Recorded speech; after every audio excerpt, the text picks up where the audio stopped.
आज हम आप लोगों को जर्मन भूगोलवेत्ताओं में कार्ल रिटर के बारे में चर्चा करेंगे। पहले हम आपको आज ये बता देना चाहते हैं कि हम कहाँ पर शिक्षण कार्य करते हैं। मैं doctor Arvind Kumar Pandey, Shri Vishwanath PG college Kalan Sultanpur भूगोल विभाग में अध्यापन कार्य करता हूँ। आज अब आप लोगों को बता रहे हैं कि देखिए जर्मन भूगोलवेत्ता कार्ल रिटर का जन्म जो है 1779 ईस्वी से लेकर के 1859 ईस्वी तक है। अर्थात इनका जन्म जो है 1779 ईस्वी में हुआ था और मृत्यु जो है 1859 ईस्वी में। कार्ल रिटर एक उद्देश्य परक भूगोलवेत्ता था, अर्थात टेलियोलॉजिकल भूगोलवेत्ता था। ईश्वर परक भूगोलवेत्ता था। ईश्वरीय उद्देश्यवाद का प्रबल समर्थक था। ये ईश्वर विश्वास करता था। इसके अनुसार था कि इसके अनुसार मतलब रिटर के अनुसार ये था कि मानव जो है बंद कमरे में बैठे बैठाए या कमरे में कुर्सी पर बैठे बैठाए कमरे पर भी अनुभव भूगोल का विषय नहीं है। जब तक आप क्षेत्र में जाकर के अन्वेषण पर्यवेक्षण नहीं करेंगे तब तक उसका अध्ययन आप नहीं कर सकते हैं। तो कहने का सही ये था कि भूगोल विषय आराम कुर्सी पर बैठे बैठाने का विषय नहीं है। यह आप जब क्षेत्र में जाकर के अध्ययन करेंगे तभी इसका हो सकता है। तो हम आपको पहले बताएंगे कार्ल रिटर की रचनाएं। कार्ल रिटर की रचनाएं देख लीजिए आपके। कार्ल रिटर की रचनाएं आप देखिए, यह रचनाएं कार्ल रिटर की। कार्ल रिटर की रचना यूरोप के 6 मानचित्र। पहला आपका है यूरोप के 6 मानचित्र, मतलब यूरोप महाद्वीप का पुस्तक जो है 6 पुस्तकों में लिखा गया। अब आप देखेंगे दूसरी पुस्तक है यूरोप का भौगोलिक ऐतिहासिक सांख्यिकी चित्रण। यूरोप का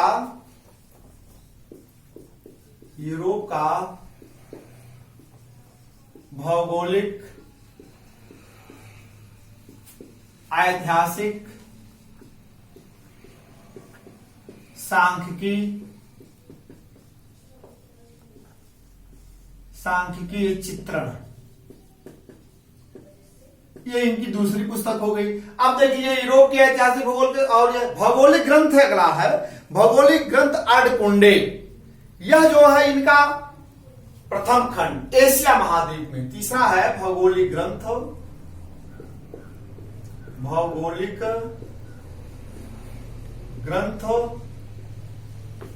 अर्धकुंडे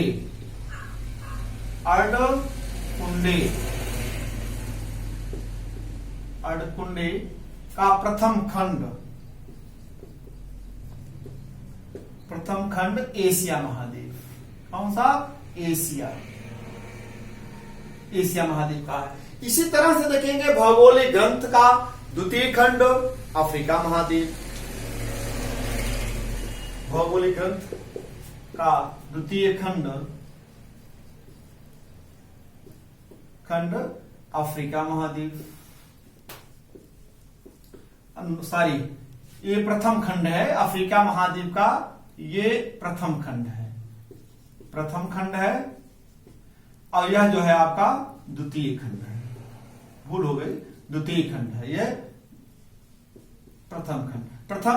भौगोलिक ग्रंथ अर्धकुंडे का प्रथम खंड अफ्रीका महाद्वीप का वर्णन है। द्वितीय खंड में जो है एशिया महाद्वीप का वर्णन है। अब भौगोलिक ग्रंथ को अगले 6 खंडों में प्रकाशन किया गया है। भौगोलिक ग्रंथ अर्धकुंडे को 6 खंडों में प्रकाशन किया गया है।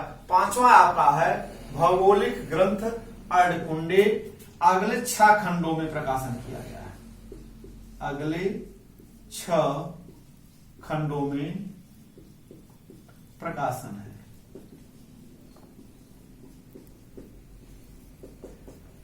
यह हो गया आपका। इसी तरह से आप देखेंगे जब काला सागर एवं कैस्पियन सागर के मध्यवर्ती प्रदेशों का स्थानांतरण भी किया है कि काला सागर से कैस्पियन सागर के प्रदेश मध्यवर्ती क्षेत्रों का स्थानांतरण कैसे हुआ। किसका स्थानांतरण हुआ है? मानव का। इनकी एक पुस्तक है उसमें यही वर्णन किया गया है। काला सागर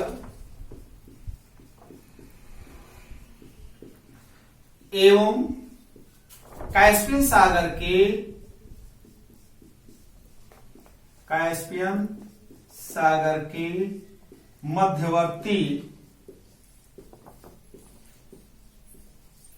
मध्यवर्ती प्रदेशों में मानव स्थानांतरण, ये पुस्तक है इनकी, मानव स्थानांतरण।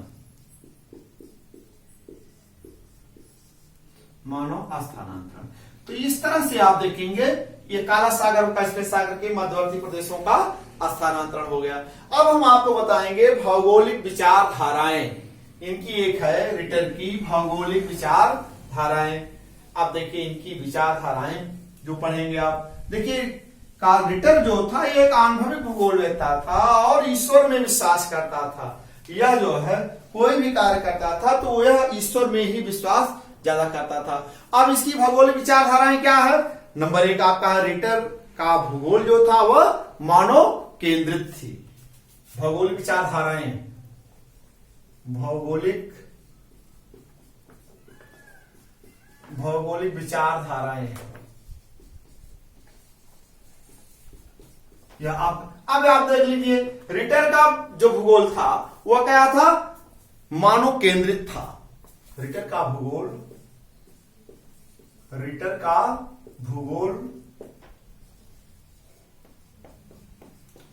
मानव केंद्रित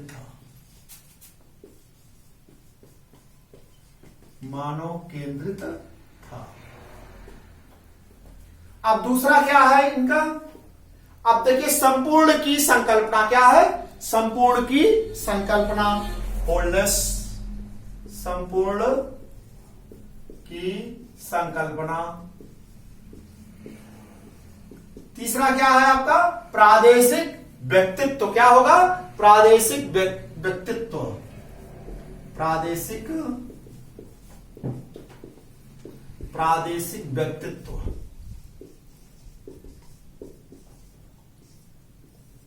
अब चौथा क्या है? ईश्वरीय जो है रिटर की दार्शनिक हेतु विद्या संबंधी दृष्टिकोण। हेतु विद्या मतलब ईश्वरीय दृष्टिकोण। तो रिटर का दार्शनिक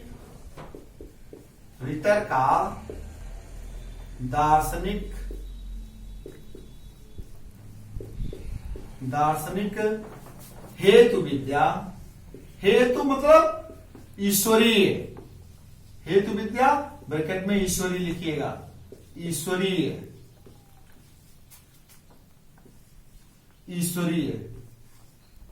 संबंधी, हेतु विद्या संबंधी दृष्टिकोण,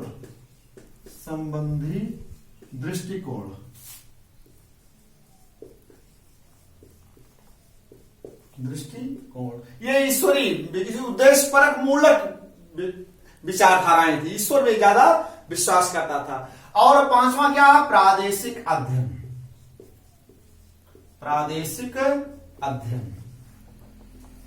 आप देखिए रीजनल स्टडी, क्षेत्रवाई इसका अध्ययन ये करता था, प्रादेशिक अध्ययन। अब भूगोल आणविक विज्ञान के रूप में भी अध्ययन किया। भूगोल किसने? अनुभव के आधार पर। भूगोल आणविक विज्ञान के रूप में, भूगोल आणविक विज्ञान के रूप में, भूगोल आणविक विज्ञान के रूप। इस तरह से देखेंगे रिटर का क्षेत्रीय संबंध, रिटर का क्षेत्रीय संबंध है, रिटर का क्षेत्रीय संबंध, क्षेत्रीय संबंध। इस तरह से ये जो है भौगोलिक विचारधाराएं आपकी चल रही हैं। अब आप देखेंगे यह आपका रिटर का क्षेत्रीय संबंध हो गया। 8वां बिंदु है भौगोलिक विविधताएं। जैसे जैसे रिटर के अनुसार, रिटर ने कहा जैसे जैसे भौगोलिक विविधताएं परिवर्तित होती रहती हैं वैसे वैसे ऐतिहासिक विविधताएं भी घटित होती रहती हैं। जैसे जैसे भौगोलिक विविधताएं, 8वां इनकी विचारधाराएं थी भौगोलिक, कि जैसे जैसे भौगोलिक विविधताएं बदलती रहती हैं वैसे वैसे ऐतिहासिक विविधताएं भी बदलती रहती। अर्थात जिस भौगोलिक परिवेश में जो परिवर्तन होता रहता है, उसी प्रकार से ऐतिहासिक घटनाएं भी परिवर्तित होती रहती हैं। भूगोल बदला, भूगोल में भौगोलिक कंडीशन में परिवर्तन आया तो इतिहास बदलता। कहने का मतलब यह है कि जिस प्रकार से की जलवायु होगी, जिस प्रकार की जलवायु परिवर्तन होगी, उसी प्रकार से ऐतिहासिक घटनाएं भी परिवर्तित होती रहती। अब आप देखेंगे रिटर की कार्य प्रणाली, रिटर की कार्य प्रणाली, रिटर की कार्य प्रणाली। अब देखिए रिटर की कार्य प्रणाली। अब रिटर की कार्य प्रणाली पर हम क्या अध्ययन करें? नंबर 1 आप क्या है? तुलनात्मक विधि है। नंबर 1 तुलनात्मक विधि, तुलनात्मक विधि। दूसरा क्या है? आनुभविक विधि।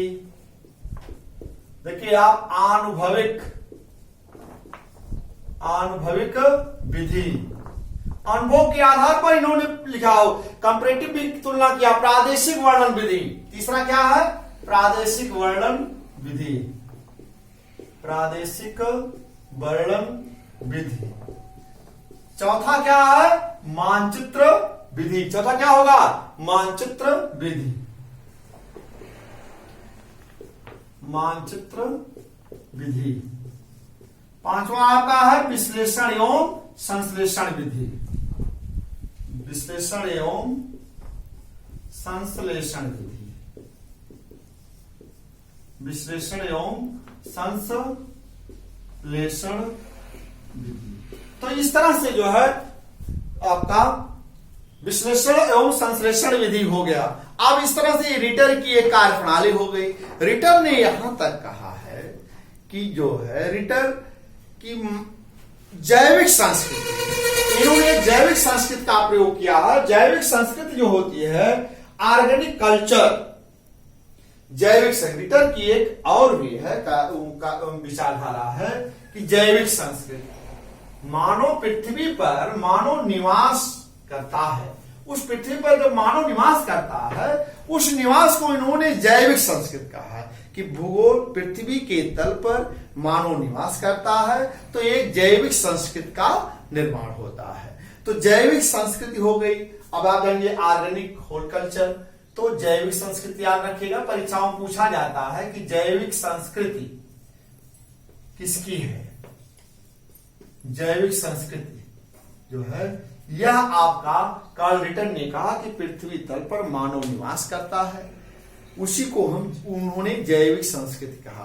कार्ल रिटर ने यहां तक कह डाला है कि मनुष्य पृथ्वी के नियम स्वयं पृथ्वी से पूछना चाहिए, पृथ्वी के नियम स्वयं पृथ्वी से पूछना चाहिए। किसका कथन है? कार्ल रिटर का। कार्ल रिटर ने कहा पृथ्वी के नियम, पृथ्वी के नियम स्वयं पृथ्वी से पूछना चाहिए, पूछना चाहिए। कथनों को याद रखेंगे, परीक्षाओं में पूछा जाता है और सही भी है। ये रिटर जो था ईश्वरी टेलियोलॉजिकल भूगोल बेटा था, ईश्वर उद्देश्यपरक मूलक भूगोल बेटा था, ईश्वरीय उद्देश्यवाद का समर्थक था, ईश्वर में विश्वास करता था और जो भी कार्य होता था उसने कहा था कि जैसे पृथ्वी में अगर कोई पूछता था कि पृथ्वी में सब घटनाएं कैसे घटित, तो उसने यही कहा था पृथ्वी के नियम स्वयं पृथ्वी से पूछना चाहिए। इस तरह से रिटर के अनुसार पृथ्वी का निर्माण केवल मनुष्य के निवास के रूप में हुआ है। रिटर ने के अनुसार पृथ्वी का निर्माण जो हुआ है वह केवल मनुष्य के निवास के लिए हुआ है और किसी के लिए नहीं। जिस प्रकार से मानव के शरीर में आत्मा का वास होता है उसी प्रकार से पृथ्वी पर मानव का निवास होता है। यहां तक इन्होंने कहा जिस प्रकार से शरीर में आत्मा का, मनुष्य के शरीर में आत्मा का वास होता है उसी प्रकार से पृथ्वी पर मानव का निवास होता है। तो यह जो है रिटर की कार्य प्रणाली है। रिटर भी जो था यह जो था प्रकृतिवादी भूगोलवेत्ता था, लेकिन यह इसका ध्यान जो था मानव केंद्रित था और इसलिए रिटर को और अलेक्जेंडर वान हम्बोल्ट को आधुनिक भूगोल का जन्मदाता कहा जाता है, क्योंकि इन्हों कार्ल रिटर और हम्बोल्ट दोनों समकालीन भूगोलवेत्ता थे। इसे शास्त्रीय कालीन भूगोलवेत्ता के नाम से भी जाना जाता है। ठीक है, अगले दिन फिर हम लेक्चर देंगे। धन्यवाद।